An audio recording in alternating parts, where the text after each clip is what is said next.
Seguimos acá en Brújula Internacional con una visita del ex magistrado Luis Ortiz, el doctor Luis Ortiz, pues que ha llevado una campaña internacional importante para la preservación del medio ambiente, para incluir el ecocidio dentro de los delitos internacionales y además ha participado de forma ardua dentro de la Embajada Mundial de Activistas por la Paz para poder establecer esto como prioridad en las agendas de cualquier embajador por la paz a nivel internacional. Bienvenido a nuestro programa.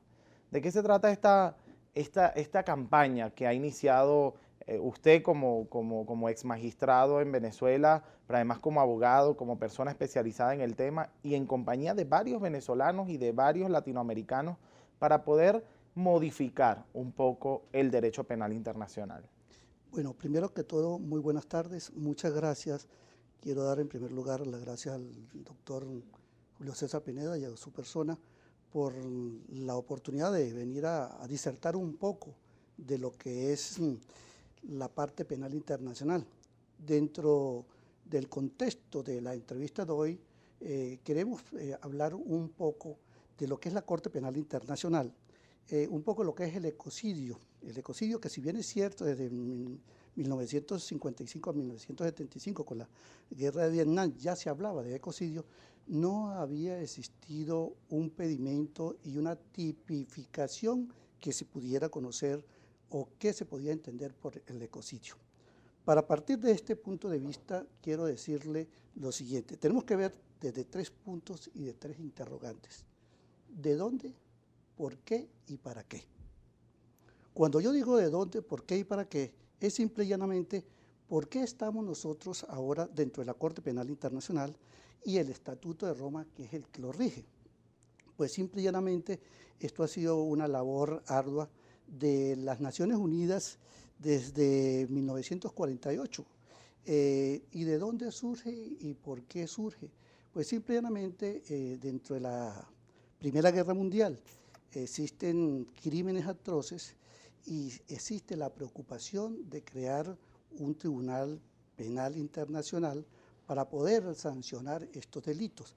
Sin embargo, no fue posible y surge después de la Segunda Guerra Mundial el primer tribunal ad hoc, que es el tribunal de Nuremberg. Después del tribunal de Nuremberg vino el tribunal penal de Tokio, De Yugoslavia, de Yugoslavia, e inclusive Ruanda. el último es el de Ruanda, de 1994, cuando se está sancionando los delitos de genocidio ocurridos por la devastación o acabar con el pueblo Tutsi.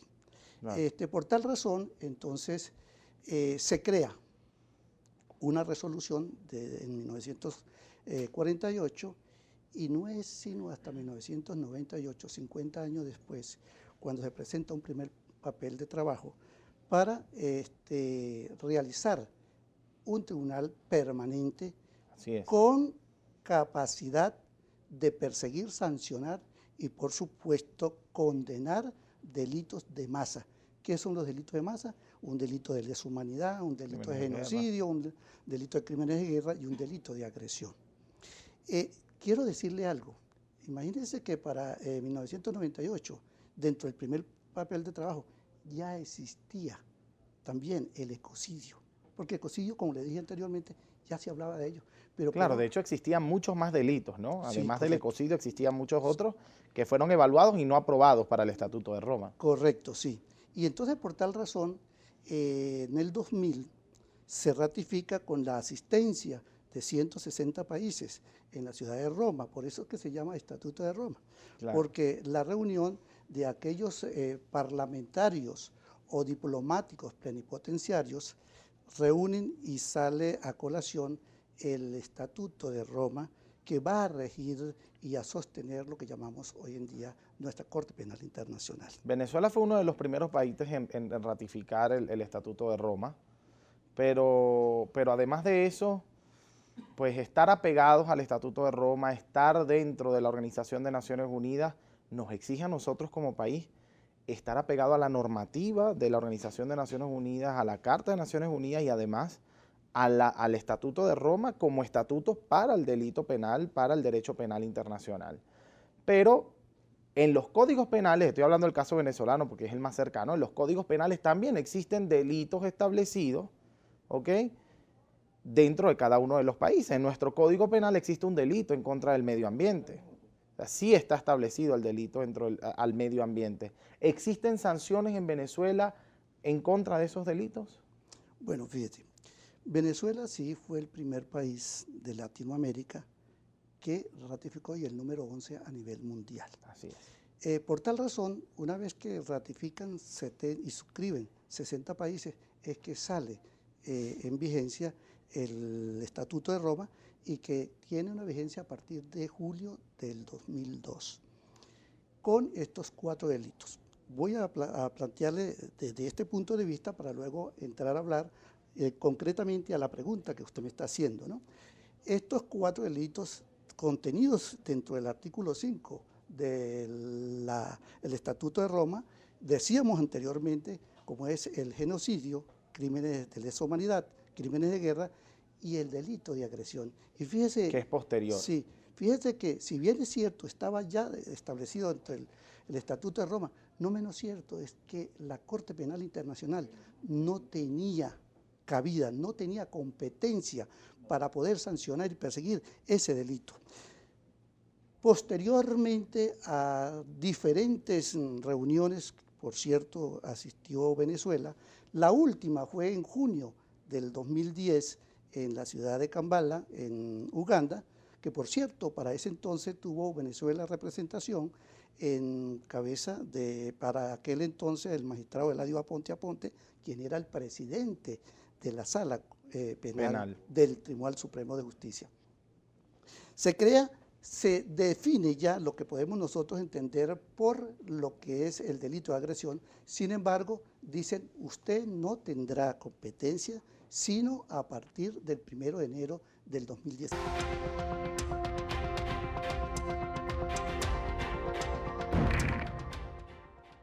Seguimos conversando con el doctor Luis Ortiz. En este espacio queremos hablar un poco, indagar un poco más a fondo acerca del Estatuto de Roma, la Corte Penal Internacional, pero además de los delitos. Se hablaba de que la Corte Penal Internacional es un organismo asesor, un organismo que pues no tiene incidencia directa dentro o no tiene competencias directas dentro de una nación, que primero se pasa por los tribunales ordinarios, por supuesto, lo establece la Constitución. Nos hablaba de eso en el corte, acerca del artículo de la Constitución que establecía esto como prioridad, pero también se ha hablado, usted es parte de esos especialistas que ha establecido que tanto el ecocidio como el politicidio, como el genocidio, deben estar incluidos dentro del Estatuto de Roma porque consideran que no están contemplados en estos 4 jinetes del apocalipsis del derecho penal internacional. Háblenos un poco sobre el emprendimiento de ese cambio, de esa lucha. Bueno, sí, fíjate, en principio se está buscando la democratización de las Naciones Unidas. Recuerda que las Naciones Unidas, el Consejo de Seguridad, tiene un conclave. A veces suena como un poco fuerte ya hablar de conclave, ¿no? Pero es que tienen el monopolio. Claro. 5 países, grandes potencias, como es Rusia, como es China, como es Reino Unido, como es Francia y como es los Estados Unidos. Ahora, fíjense que las Naciones Unidas comprende la estructura completa 194 países. ¿Por qué solo tenemos nosotros en el Consejo de Seguridad 15 representantes? Pero si de esos 15 representantes todos están de acuerdo, pero basta con que uno de las grandes potencias diga que no está de acuerdo y se cae el caso. Ahora, fíjate, para iniciarse el proceso dentro de la Corte Penal Internacional hay 3 vías indispensables. Una, la denuncia por parte de los estados partes, llámese el agredido, llámese el agresor. Otro, cuando lo solicita el Consejo de la Seguridad de las Naciones Unidas, y otro a iniciativa propia por el fiscal general ante la Corte Penal Internacional. Ahora, de estos 4 delitos que ya están tipificados dentro allí, nosotros a través de la Embajada de Activistas Mundiales por la Paz, hemos querido y estamos trabajando en base a que sean 3 delitos más y 3 delitos de suma relevancia en los días de hoy. Como vamos nosotros con el planeta Tierra, por ende se está acabando la vida humana, la vida animal y la vida vegetal.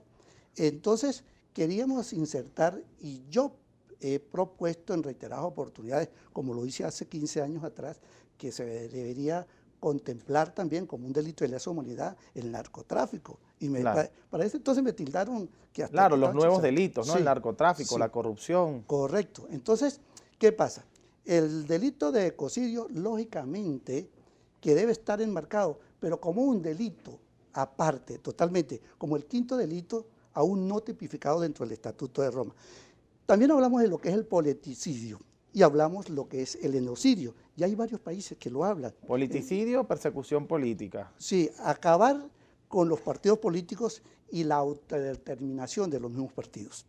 Y el genocidio, que se suena como si fuera, es etnocidio, acabar, Etnocidio, claro. devastar con la cultura Claro, indígena, las etnias primitivas. las etnias primitivas, por supuesto, ¿no? Entonces, pero lo que es el genocidio, el politicidio, podríamos nosotros Claro, meter... pero es que aquí entra un tema en discusión, ¿no? Acabar con las etnias primitivas podría entrar dentro de genocidio o dentro de los crímenes de lesa humanidad. Son seres humanos y acabar con ellos de forma masiva podría considerarse un genocidio. Es decir, podría estar dentro del delito que ya existe en el Estatuto de Roma. ¿Por qué hacer uno especial para las etnias? Bueno, fíjate que nosotros estamos ¿No es hablando... discriminatorio esto? No, no, no, no. Desde el punto de vista es que no es, queremos llevarlo como un delito como tal, independiente. No, es enfrascarlo dentro del nuevo delito que ya tiene competencia la Corte Penal Internacional, que es el delito de agresión. Ah, ok, dentro de Dentro la del delito de agresión que agresión, no estaba. sí, puede entrar el delito de politicidio y el delito de genocidio, Claro, que no es genocidio, ¿no? Sino etnocidio, genocidio, claro. ¿ok? Mientras que el ecocidio sí tiene que ser un delito Único, claro. totalmente único, Sí, no, sí, no puede establecerse dentro de alguno de los que ya existe. en absoluto. No, no. Fíjate que la Corte Penal Internacional también es una corte que es accesoria. Por ejemplo, el caso de Venezuela específicamente, nuestra Constitución de la República Bolivariana de Venezuela, en su artículo 24, habla de manera clara, precisa y concisa, de manera taxativa. Dice los delitos de masa, que son los mismos delitos contenidos dentro del Estatuto de Roma, dice, tienen que ser juzgados por los delitos ordinarios, Claro, delitos ordinarios nuestros, ¿ok? claro. Claro, se abre una ventana. Por los tribunales habituales del país. Correcto, pero se abre una ventana. Si usted agota el derecho interno y el Estado hace, o las autoridades hacen caso omiso, pues lógicamente que el artículo 30 y 31 te da la posibilidad de que usted vaya a instancias internacionales. Lo que pasa es que primero la Constitución prohíbe extraditar a los patrios, primero, y segundo, de que aquí se puede juzgar estos delitos. Pero ¿qué pasa? Si usted lo denuncia, puede aperturarse una investigación y el día que salgan afuera, el caso como el caso de Pinochet, que estaba afuera, lo agarraron y lógicamente que lo pasan de inmediato Claro, a la Corte Penal eso Internacional. es parte del nuevo derecho penal internacional. Eso es Ya correcto.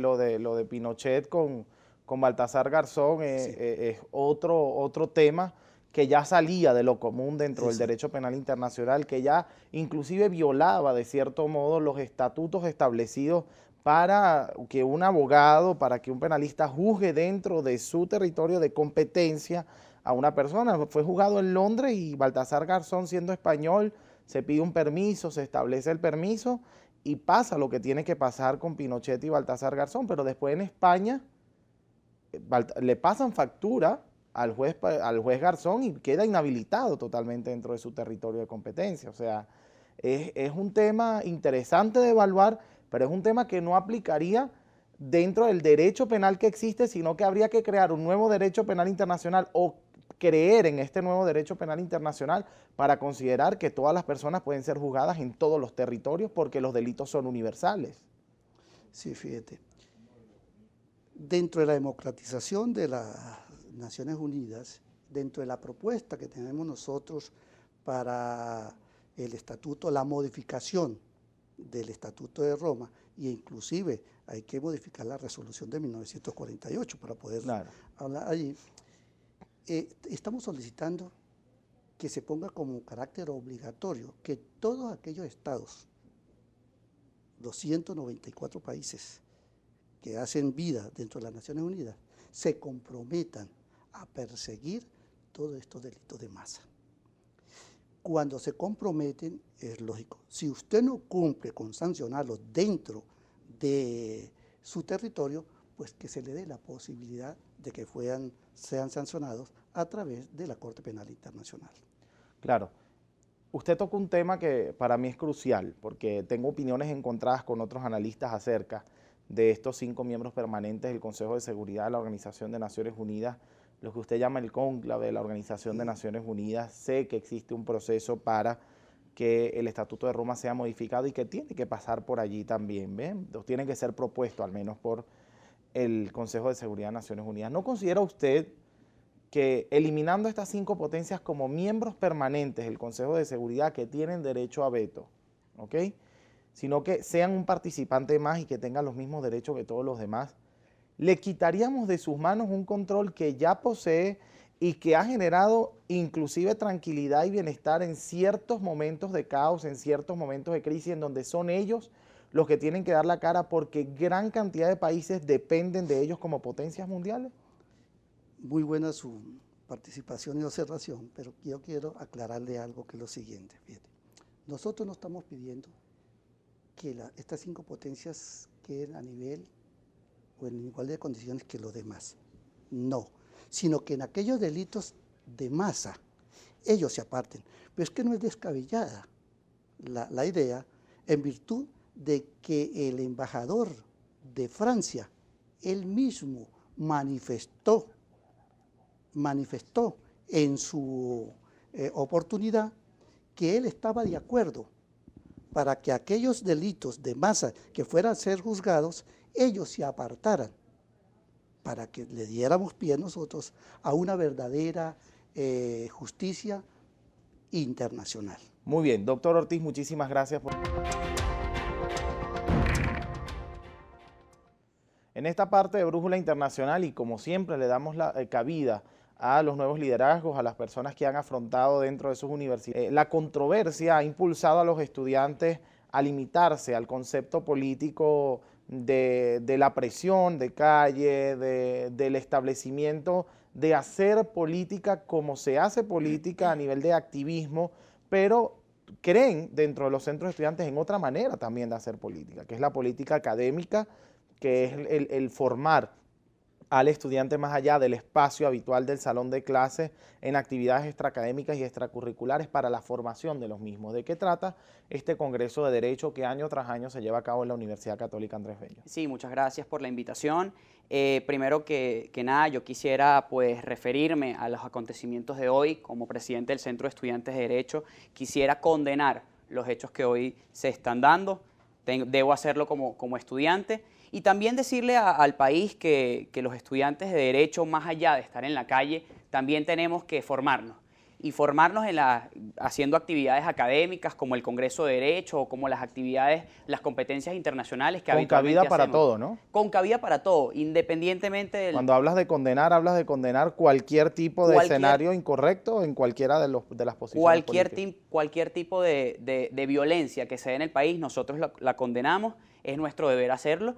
Pero también pues invitar a los estudiantes a que no solamente tenemos que manifestar en la calle, sino también formarnos, porque el futuro de este país está en nuestras manos y nosotros tenemos que hacer este tipo de actividades profesionales, ¿no?, de contenido académico, para poder tener quizás formación de cómo, digamos, construir una nueva Venezuela. Este Congreso de Derecho es la tercera edición, tú estuviste el año pasado en la Universidad Católica, pues cuenta con digamos, el aval de más de 20 empresas del sector privado que una vez más acompañan al talento ucavista. Para hacer este congreso se va a estar realizando los días miércoles y jueves 5 y 6 de abril en el aula magna de la Universidad Católica Andrés Bello y contará con ponentes de muchísima altura, el doctor Jesús María Casal, José Ignacio Hernández, Ramón Guillermo Aveledo, también vamos a tener una fiscal del Ministerio Público que va a estar hablando sobre la violencia de la mujer, es decir, cabida de todos los sectores del país, el sector privado, la administración pública y los escritorios jurídicos que son los que le hacen vida a este país. Yo debo confesar que este tipo de actividades me llenan de orgullo como ucavista, porque yo soy ucavista de pregrado y pues fui profesor de la Universidad Católica Andrés Bello también. Y me llena de orgullo porque también ustedes realizan una feria, es decir, el ucavista no se está preparando solo para la vida académica, sino que hay una feria laboral, una feria de ofertas laborales, una feria de empresas que se encargan del tema jurídico, en donde ustedes tienen participación activa dentro de sus pasantías o en sus servicios comunitarios y que ya adquieren la experiencia inicial para ser abogados de a pie llenos de ética y de moral, como deben ser todos los abogados del país. Cuéntanos un poco cómo es esta feria. Sí, esta iniciativa es el atractivo principal del Congreso. Nosotros, en conjunto con estas empresas privadas que patrocinan el Congreso de Derecho, pues hacemos al lado del aula magna unos stands donde las empresas pueden entregar cualquier tipo de publicidad y los estudiantes pueden llevar su currículum y pueden, ser contratados por cualquiera de estas empresas, bien sea empresas del sector privado o los escritorios jurídicos, como te venía comentando. Este año también vamos a tener incluso participación de la Asamblea Nacional o de Mercosur también, ¿no? Un tema un poco más internacional, de manera de que los estudiantes pueden tener ese atractivo de poder llevar su currículum y quizás ser contratado por una de estas empresas. ¿Abierto para todas las universidades o solamente para ucavistas? Para cualquier estudiante o persona que ya haya sido graduada, puede ir a la Universidad Católica Andrés Bello. La entrada tiene un costo de apenas 4.000 bolívares y el único requisito es que esté allí dispuesto a formarse, allí dispuesto a recibir este conocimiento de los mejores ponentes y pues nada, la invitación está para todos los estudiantes, de Derecho también, de que aún en esta situación de crisis institucional que estamos viviendo, nosotros somos los que estamos llamados a cambiar esta situación y qué mejor con el Congreso de Derecho formándonos y pudiendo construir una nueva realidad. ¿Los temas de este año? Bueno, primero que todo está el conflicto de poderes públicos en Venezuela. También vamos a estar llevando el tema de lo que se ha hablado del tema de la Carta Democrática Interamericana. Vamos a estar hablando desde todas las perspectivas, desde ¿no? todas las perspectivas, sí. Como te digo, también tenemos una presentación de una fiscal del Ministerio Público que nos va a estar hablando de la violencia contra la mujer. Vamos a tener temas de arbitraje internacional, temas de derecho, cómo invertir en el derecho de los hidrocarburos, los nuevos negocios en este sector. Vamos a estar hablando de las contrataciones con el Estado venezolano. Vamos a estar hablando también del tema del pro bono, el movimiento pro bono en Venezuela. Es decir, tenemos derecho administrativo, la vigencia de los derechos sociales. Es decir, tenemos una serie de ponencias bastante interesantes que cualquier persona, independientemente del sector político, puede ir allá a la universidad y formarse. Como estudiantes de Derecho y ahora presidente del Centro de Estudiantes, sé que tienen muchas actividades que hacer, sé que además tienen una gestión que compite con gestiones anteriores, tienen una gestión que compite con gestiones futuras, y es importante que acá en Brújula Internacional hablemos de esas actividades que ustedes como Centro de Estudiantes tienen planificadas dentro de la universidad para fomentar la academia, aunque con actividades extraacadémicas. Sí, así es. ¿Qué actividades tienen planificadas? Bueno, además de este Congreso de Derecho hemos tenido muchísimas actividades. Por ejemplo, tenemos el viernes el Decayuris. El Decayuris pues, va a ser una competencia de conocimientos de derecho y el equipo ganador va a ganarse 1 millón de bolívares. Entonces, también a los estudiantes de derechos que les gusta este tipo de competencias pueden ir, inscribirse también. Creo que hoy son las preliminares, sí, hoy se están llevando a cabo las preliminares y el viernes vamos a tener esta actividad. También estamos celebrando la Semana de la Escuela de Derecho en la universidad. Entonces estamos con una serie de actividades. También tenemos, foros de Derecho Internacional que se van a estar llevando a cabo mañana. Y bueno, más allá digamos, que es el mensaje que nosotros queremos dar, más allá de que el país esté convulsionado, nosotros tenemos que también proponer este tipo de actividades académicas. Yo creo que es lo mejor que desde la universidad, desde la academia, podemos ofrecerle al país. Y por supuesto seguirse formando, ¿no? Que es lo importante. También como estudiante de Derecho, como una persona pues, que vive en el país, pero que además está preparándose para defender a ciudadanos, para defender a empresas, para defender a quien tenga que defender o para pues alegar cosas ante un tribunal. ¿Cómo te preparas con las herramientas de negociación, con las herramientas de debate, con las herramientas para contrarrestar argumentos? Oye, yo creo que en la universidad es fundamental, ¿no? Sí, es fundamental. Yo creo que en la Universidad Católica Andrés Bello, ahí sí puedo sacar ese sentimiento ucavista. Estas herramientas se nos dan con mucho esmero.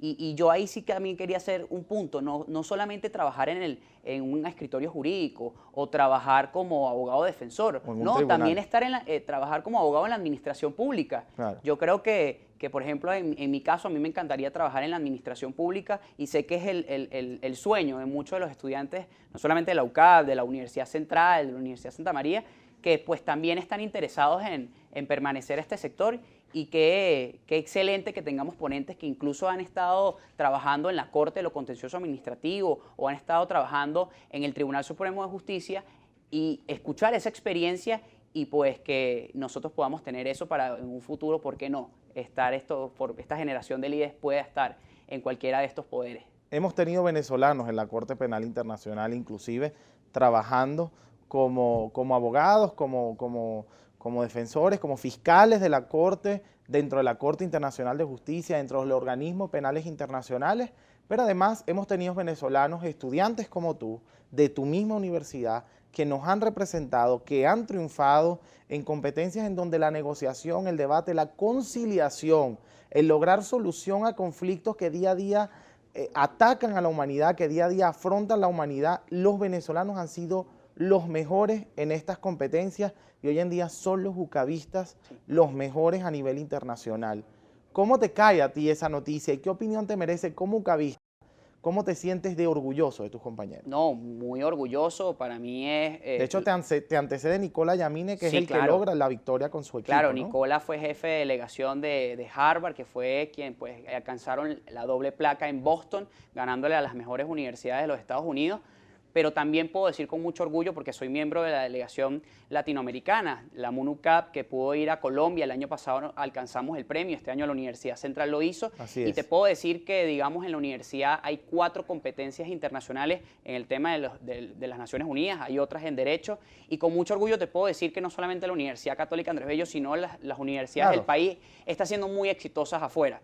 Y yo creo que eso nos tiene que llenar de mucho orgullo, y también es un mensaje a los venezolanos de que hay futuro en este país, de que hay jóvenes que se están formando y tener un sueño de que este país puede cambiar. Hay muchísimo talento, lo vemos en Boston, lo vemos en los muchachos que fueron ahorita a Wormoon o los muchachos que estuvieron en el modelo latinoamericano, o te puedo decir que la Católica ganó el modelo de la Corte Penal Internacional, la simulación que se hizo allí. Así es. Entonces yo creo que estamos a la altura de las mejores universidades del mundo, pero también tenemos que seguir construyendo, y yo creo que temas como el Congreso de Derecho hacen que esta generación de líderes se siga formando.